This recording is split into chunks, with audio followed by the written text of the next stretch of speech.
नमस्ते, जय हिंद। दिन भर की टॉप इंपॉर्टेंट इंटरनेशनल अपडेट्स पर आप सभी का स्वागत है। आज की टॉप हेडलाइंस। पहली खबर भारत यूरोप से सामने निकल के आ रही है, जहां पर यूरोप और भारत के बीच जो नई फ्री ट्रेड एग्रीमेंट को लेकर के डील साइन होने वाली थी, उसमें अब बासमती चावल को लेकर के एक नया विवाद शुरू हो चुका है। दूसरी खबर भारत के पड़ोसी देश म्यांमार से सामने निकल के आ रही है, जहाँ से चाइना ने रेयर अर्थ निकालने बड़े पैमाने पर शुरू कर दिए हैं और अब यहाँ पर भारत को एक नया ऑप्शन मिल सकता है। तीसरी अपडेट भारत और चीन से है, जहां पर भारत करीब $3.5 अरब खर्च करके नए रेल प्रोजेक्ट तैयार करने जा रहा है चाइना बॉर्डर के पास। चौथी खबर भी भारत और चीन से है, जहां पर कुछ समय पहले भारत और चीन के बीच चलते विवाद और अमेरिकी टैरिफ की वजह से फॉक्सकॉन, जो कि भारत के अंदर एप्पल बनाती है, उनके वर्कर्स को वापस बुला लिया गया था, लेकिन अब इससे भारत को कोई खास इम्पैक्ट नहीं पड़ रहा है। एंड लास्ट अपडेट यूक्रेन के एक और पड़ोसी देश से सामने निकल के आ रही है, जहां पर फिर से रूस की तरफ से हमलेबाजी शुरू की गई है और अब पोलैंड के बाद एक और देश टारगेट हो चुका है और पूरा नाटो घबराया हुआ है। जानते हैं आज की इस वीडियो में पांचों इंपॉर्टेंट इंटरनेशनल अपडेट बहुत ही डिटेल्स में। यदि आपको हमारा काम क्वालिटी पसंद आए, वीडियो को लाइक, चैनल को सब्सक्राइब जरूर कीजिएगा, क्योंकि आपका ये छोटा सा काम आप तक ये खबरें लाने में हमारी मदद करता है। तो पहली खबर भारत यूरोप से है, जहां पर कुछ समय पहले ट्रंप ने जिस तरीके के टैरिफ भारत पर इम्पोज किए हैं, भारत अब अपने एक्सपोर्ट्स को डाइवर्स करना चाहता है, जिसमें हम Africa, Europe and some South American countries को इंक्लूड कर रहे हैं, जिसमें यूरोप हमारा काफी इंपॉर्टेंट पार्टनर लंबे समय से रहा है और हम यूरोप को ही ज्यादा प्रायोरिटाइज कर रहे थे। नाउ भारत और यूरोप के बीच एक नई फ्री ट्रेड डील साइन होने वाली थी, जिसमें कुछ प्रोडक्ट को छोड़ा जाना था, बिकॉज फुल्ली अगर हम फ्री ट्रेड एग्रीमेंट करते हैं तो इससे दोनों ही तरफ बड़े नुकसान होंगे, लेकिन फ्री ट्रेड एग्रीमेंट ऐसा समझौता है जिससे भारत को ज्यादा फायदे मिल पाते और ट्रंप के टैरिफ का असर न पड़ता। लेकिन अब ये बात आकर के बासमती चावल पर फंस चुकी है। असल में भारत और पाक दोनों ही बासमती चावल पर स्पेशल राइट्स की मांग कर रहे हैं, जहां पर भारत ऐतिहासिक व प्रमाणिक की वजह से अकेले अधिकार चाहता है, जबकि पाक अपने बासमती खेती वाले क्षेत्र, जिसमें पाक ऑक्युपाइड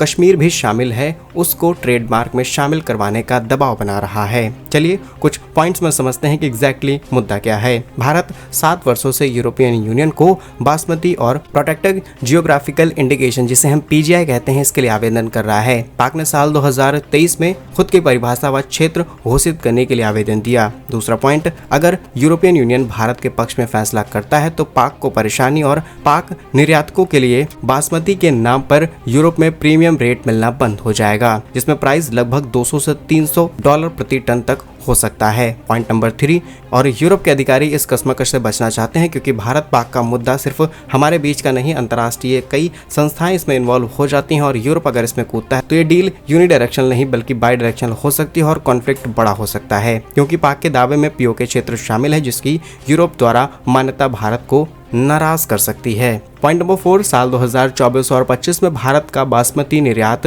सिर्फ ईरान को 6,374 करोड़ रुपए का था, जो कि कुल बासमती एक्सपोर्ट का 12% हिस्सा है। बाकी अमेरिका और यूरोप मुख्य बाजार भारत के लिए तब भी थे, आज भी हैं। भारत और पाक 2000 से मिलकर के यूएस बेस्ड राइस टैग के खिलाफ बायपारसी की लड़ाई लड़ रहे हैं। जियोपॉलिटिकल टेंशंस की वजह से संयुक्त राष्ट्र में यह प्रयास दोनों देशों की तरफ से टूट गया और साल 2018 में भारत ने अकेले ही इस मुद्दे को उठाना शुरू किया, लेकिन अभी भी भारत को किसी भी तरीके का क्लियरेंस नहीं मिल पाया और जब तक पीजीआई टैग नहीं मिलता तब तक ये दोनों देशों के लिए प्रॉब्लमेटिक रहेगा। इसीलिए यूरोप इस चीज से बचना चाहता है, लेकिन भारत इसी मौके का फायदा चाहता है कि अगर आपको सच में चावल खाना है तो डेफिनेटली आपको यहाँ पर एक देश को मान्यता अच्छे से देनी जरूरत पड़ेगी। और ये बात आप अच्छे से जानते होंगे कि यूरोप में तमाम ऐसे कंट्रीज हैं जो कि खुलकर के पाक का सपोर्ट करते हैं। नेक्स्ट इंपॉर्टेंट अपडेट भारत के 2 पड़ोसी देश यानी कि चीन और म्यांमार से सामने निकल के आ रही है, जहां पर जब से म्यांमार के अंदर तख्ता पलट हुआ है तब से हर एक देश ने वहां पर कंट्रोल लेने की कोशिश की है और स्पेशली इस देश के अंदर मौजूद जितने भी इंपॉर्टेंट नेचुरल रिसोर्सेज हैं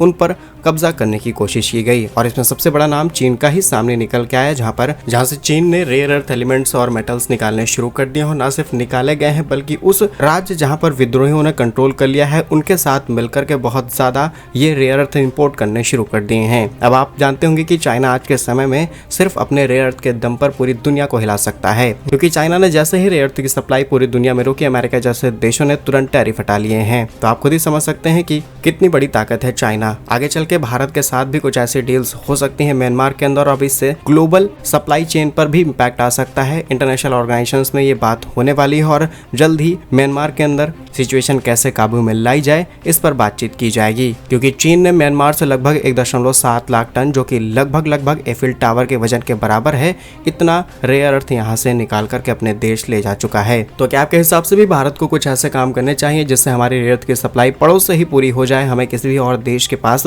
जाना ना पड़े? कमेंट्स में अपने आज जरूर लिखिएगा। नेक्स्ट इंपॉर्टेंट अपडेट भारत और चीन से ही सामने निकल के आ रही है, जहां पर अब भारत ने चाइना जैसे ही BRI प्रोजेक्ट को बनाना शुरू कर दिया है और इसके लिए अच्छे खासे बजट को भी मंजूरी दी जाने वाली है। असल में भारत चीन सीमा के करीब सुरक्षा और रणनीति लॉजिस्टिक को मजबूत करने के लिए लगभग 30,000 करोड़ रुपए यानी कि 3.4 अरब डॉलर की लागत से 500 किलोमीटर की नई रेलवे लाइन प्रोजेक्ट सेटअप की जाएगी। अगले 4 वर्षों में यह लाइन ब्रिज टनल उत्तर पूर्व की संवेदनशील जितने भी सेंसिटिव सीमाएं हैं, चीन, बांग्ला, म्यांमार, भूटान, इन सभी इलाकों को आपस में कनेक्ट करने का काम करेगी। चलिए कुछ पॉइंट्स में समझते हैं कि इस प्रोजेक्ट का उद्देश्य क्या है। प्रोजेक्ट का उद्देश्य है सैन्य, आपदा, नागरिक प्रतिक्रिया के समय घटना, सीमाई पहुंच व लॉजिस्टिक को आधुनिक बनाना है। पॉइंट नंबर 2, इससे 500 kilometre railway line, bridge, tunnel शामिल होंगे, जिससे सुदूर और दुर्गम इलाकों के अंदर सैनिक हथियार, राहत सामग्री को आसानी से पहुंचाया जा सकता है। पॉइंट नंबर 3, बीते दशक में भारत ने लगभग 9,984 किलोमीटर के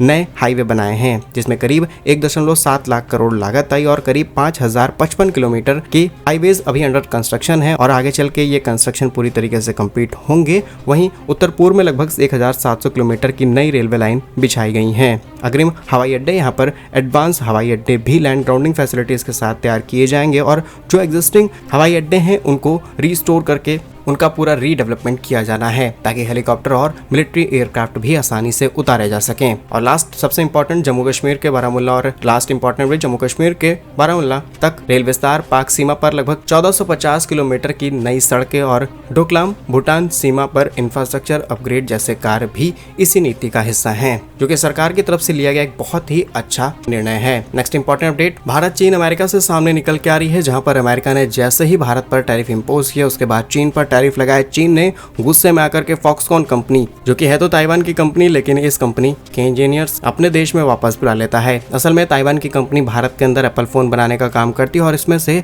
चाइना ने अपने इंजीनियर्स वापस बुला लिए। चीन का ये गुस्सा सिर्फ अमेरिका के खिलाफ था, लेकिन इससे भारत को नुकसान हो सकता था, ऐसा चीन को लगा, लेकिन ऐसा कुछ नहीं हुआ और भारत की फैक्ट्री सक्सेसफुली रन कर रही हैं। कुछ इंजीनियर्स वापस भी आ चुके हैं और कुछ इंजीनियर्स आगे चल के वापस आ जाएंगे, क्योंकि चीन ये बात समझ चुका है कि एक साथ दो देशों से दुश्मनी मोल लेकर के पूरा बिजनेस चौपट करने से अच्छा है कि किसी एक देश के साथ जरूर रहा जाए। क्या कुछ सोचना है आपका इन सभी खबरों पर? कमेंट्स में अपनी राय जरूर शेयर कीजिएगा। भारत कैसे ही वीडियोस पाने के लिए वीडियो को लाइक, चैनल को सब्सक्राइब जरूर कीजिए। वंदे मातरम, भारत माता की जय।